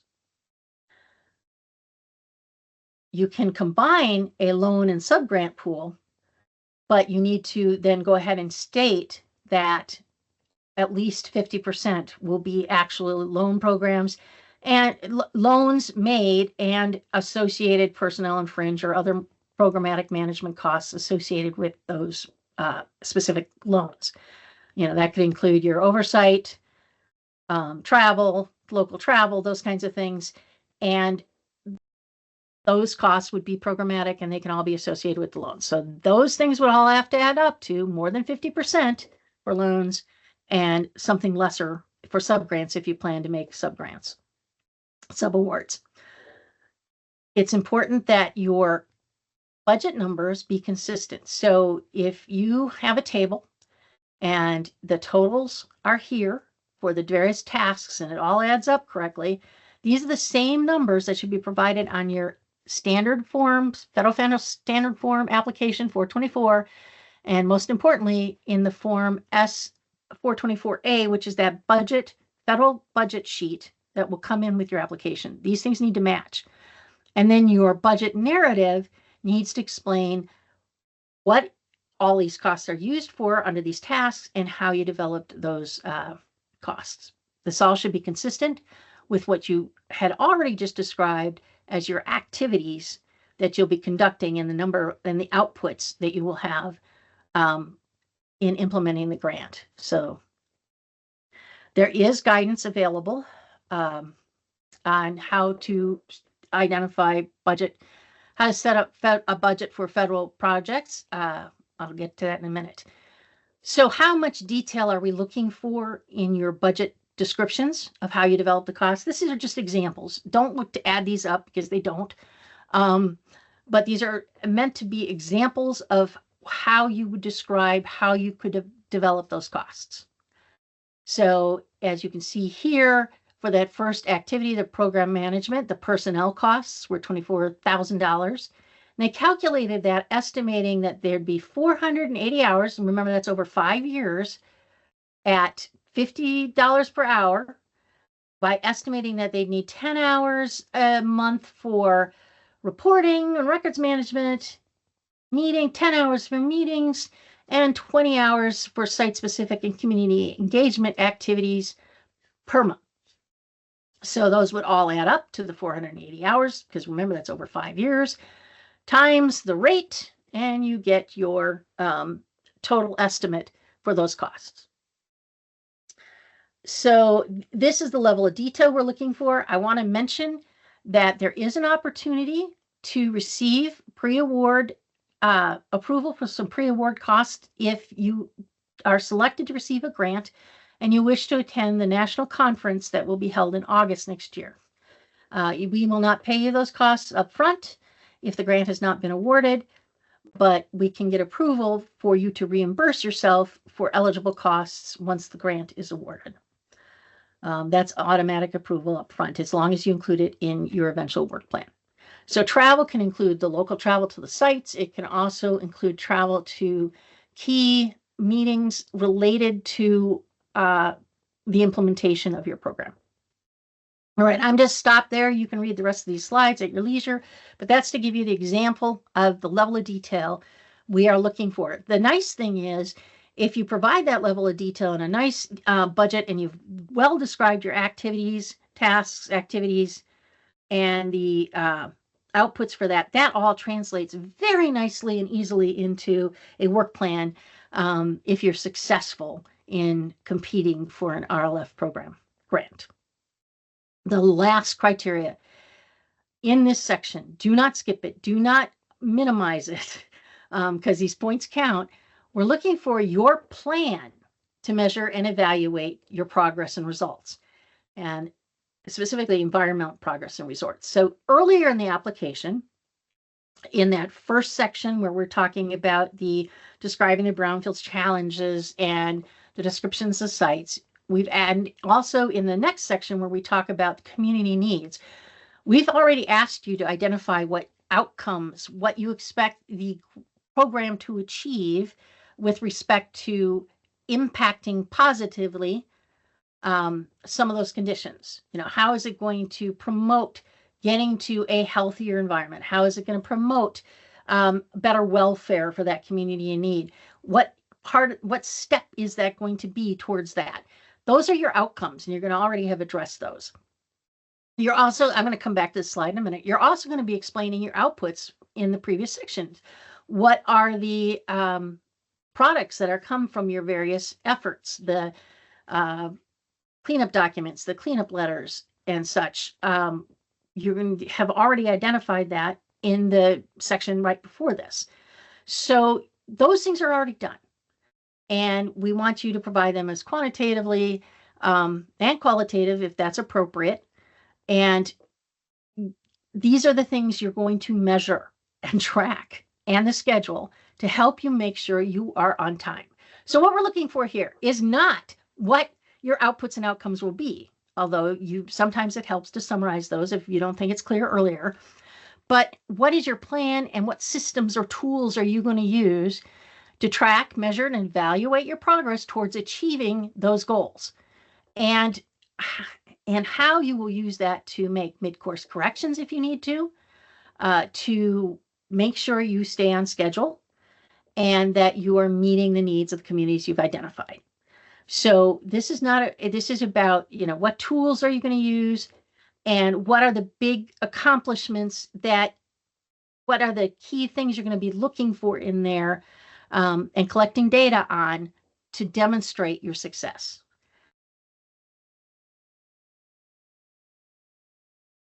I mentioned here the outcomes and outputs that are discussed in section 1D of the guidelines. I want to point out that there are some specific, if you look at the guidelines, there are some specific activities that EPA expects are some of your outputs and outcomes. For example, one outcome, environmental outcome, is the site is cleaned up.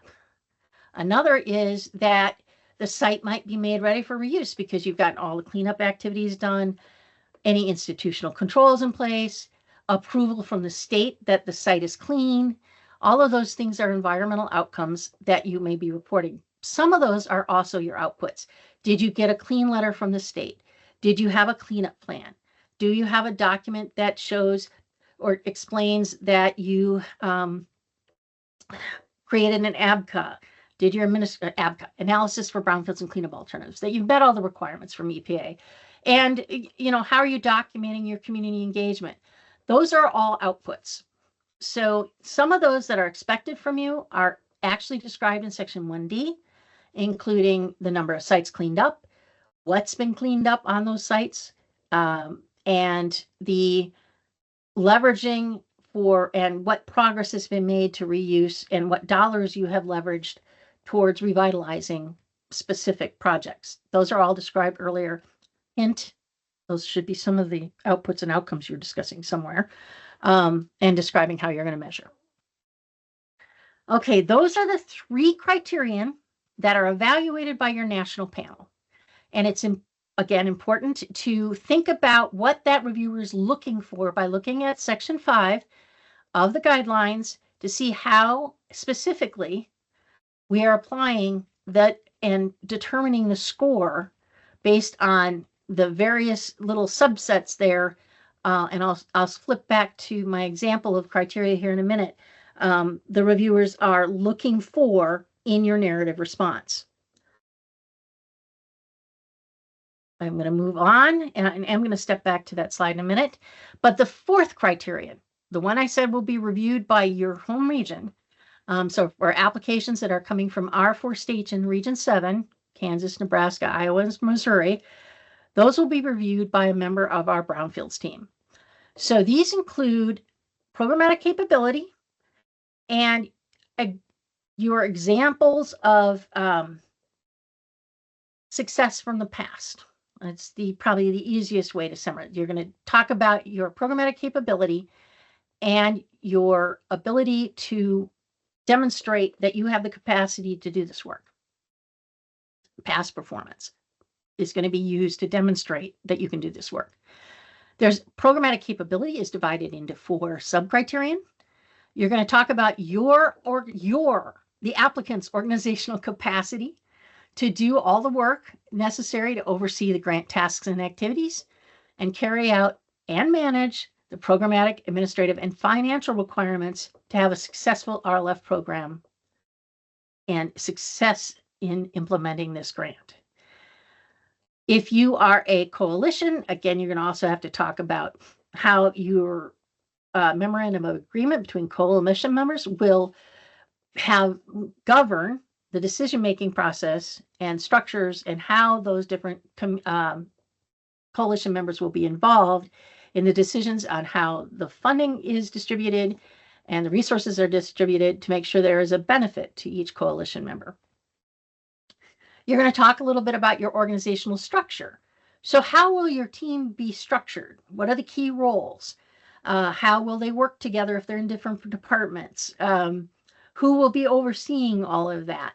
You're going to describe your organizational structure and demonstrate that you have the staff and you have the tools to successfully implement the grant. So talking about staff as part of your organizational structure, you're going to also talk about the key roles and the key staff.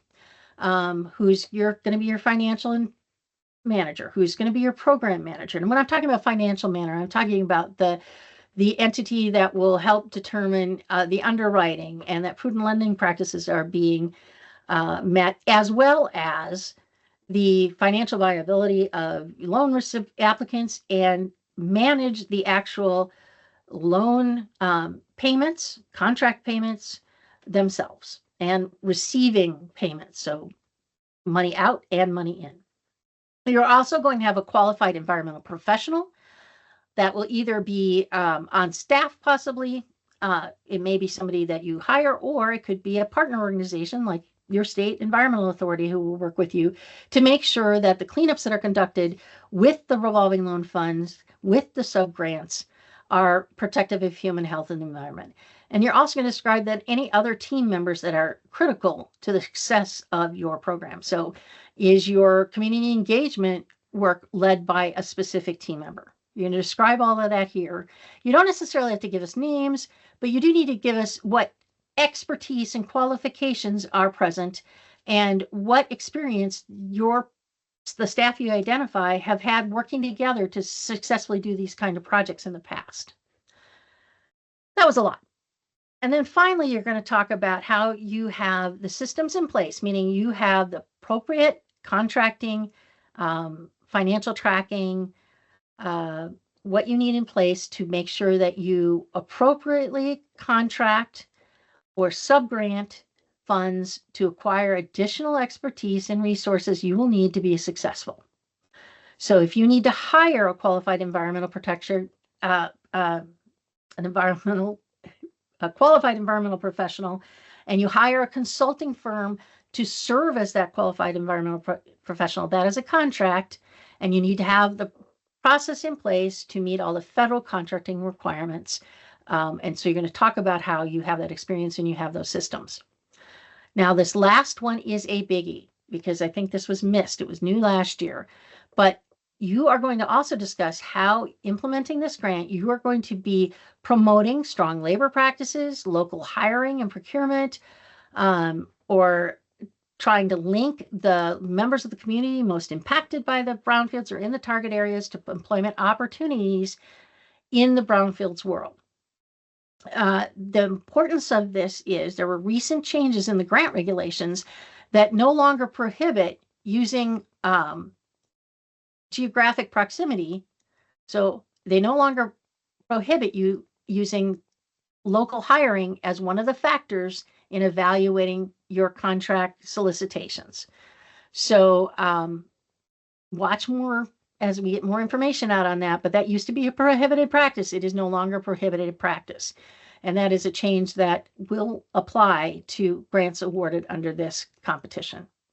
So we're asking you to actually describe to us how you are going to use the grant funds while you're acquiring resources to promote the hiring of and support of those populations that are most impacted by the brownfields. And finally, the last one in the book is the past performance and accomplishments. There are 3 sub-criterion here. You're only going to respond to one. Basically, if you currently have a brownfields grant, you're going to tell us that your reviewers are going to look to see that you have described and provided some details to show that you can successfully and have successfully managed the grant. You're going to talk about your past, your progress recording, what you actually accomplished, and what were the successful phases of the work that you did. You can provide some details there. How did you, were you able to comply with the work plan? Did you make mid-course corrections and communicate with EPA on that? Did you meet all the award conditions? Specify a few that show you know how to do this. If you do not have a brownfields grant or haven't recently had one, but you received federal funding or non-federal funding from another organization, those organizations also have work plans or expectations of you. So describe how you met those and use that to demonstrate that you can meet those again with us at EPA. And then finally, if you're an organization, and this usually only applies to brand new nonprofits that has not ever received any kind of federal or non-federal funding, you're going to state that and you'll be given a neutral score for this criterion. You're at the very end of your 12 pages. Don't skip these criteria. Be sure you address them.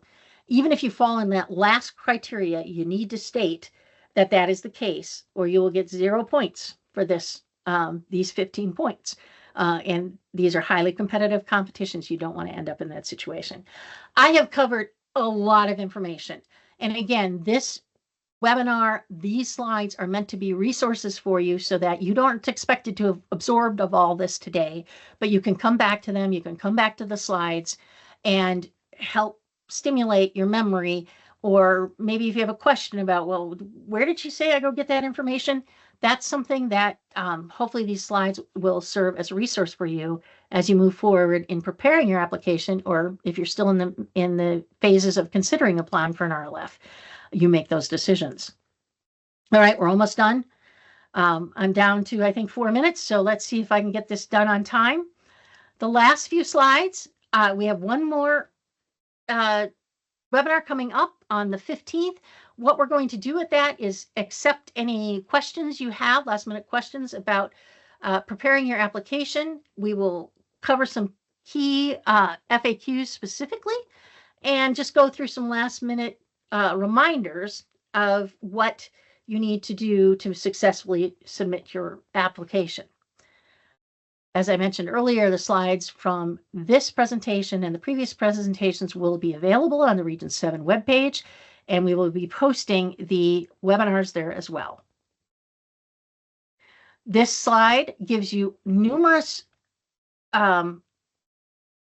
links to resources that are available out there to you now to help you answer the questions and prepare your application. There is a National Brownfields website that is the Office of Brownfield and Land Revitalization's website.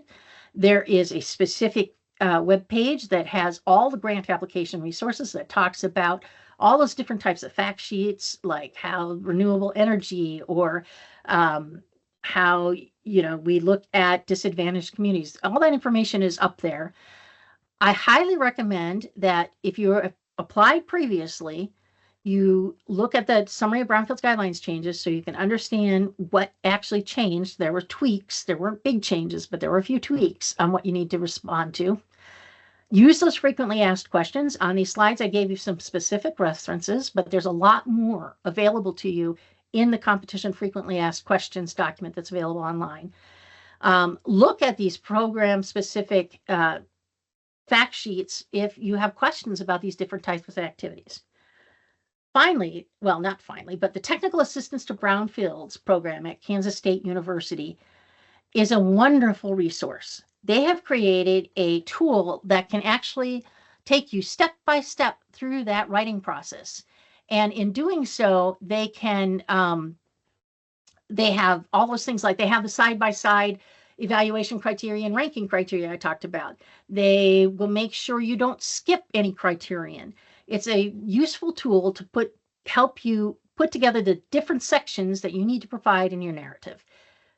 They will also review draft applications. If you reach out to them and let them know the applications are coming, because they do have a deadline by which they need to receive those, I encourage you to either ask the TAB program, the Technical Assistance to Brownfields program, or your state or tribal environmental brownfields office to review your draft, because they can add a lot of value in helping you make sure that your application is as competitive as possible.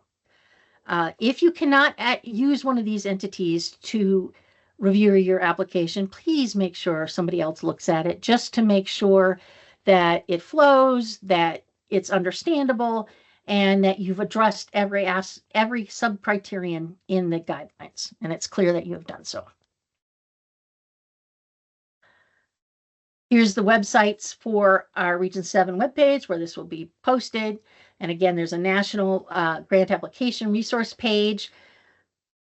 There, I will remind you to go to review the general submission narrative and information sheet threshold criteria webinars for RLF. It is available on the national website.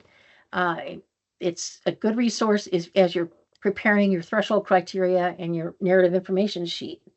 Tara Vaughn has gotten through this with us today, and she is our competition coordinator for this year.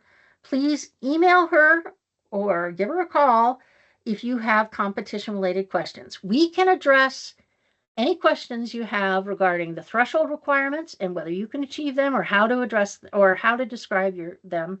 We can provide some clarification on the criterion, what we're looking for in the narrative criterion. So please reach out to her if you have questions. If you do email her, please also CC the R7 underscore, there's an underscore there, R7 underscore brownfields at EPA.gov mailbox, in case she is out of the office or unavailable for a day or two, so that we can make sure your questions get answered in a timely manner. I think that brings me to the end. I'm going to skip the questions and go right to, as I mentioned before, we do have a conference, a national conference coming up in Chicago in August of 2025.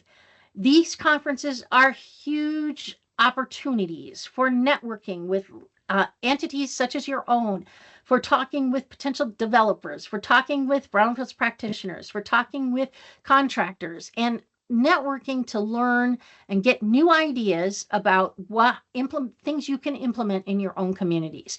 You can also talk and meet with EPA staff. It's just a great opportunity. If you go to the webpage, you'll see some of the information about previous conferences. The reason I am stressing this is it's Chicago. For those of us in the Midwest here, that's not too terribly far. So if you are interested in attending and you receive a grant, as I mentioned, we may be able to pay for that with pre-award costs. But if you do not receive a grant and you're still interested, you might want to, if you're not successful this year, you may want to apply for scholarships to attend, and put this on your calendar so that you can work with your organization to make sure that this is something you can go to, because it should have a pretty, there's a good value, return on the value for attending these for your communities like those in the Midwest. I am done with today's presentation. I hope it was useful. If you do have questions or need clarification, again, reach out to us. And I hope you will be able to use this slide deck as a resource as you go forward, and we look forward to reviewing your applications. Thank you.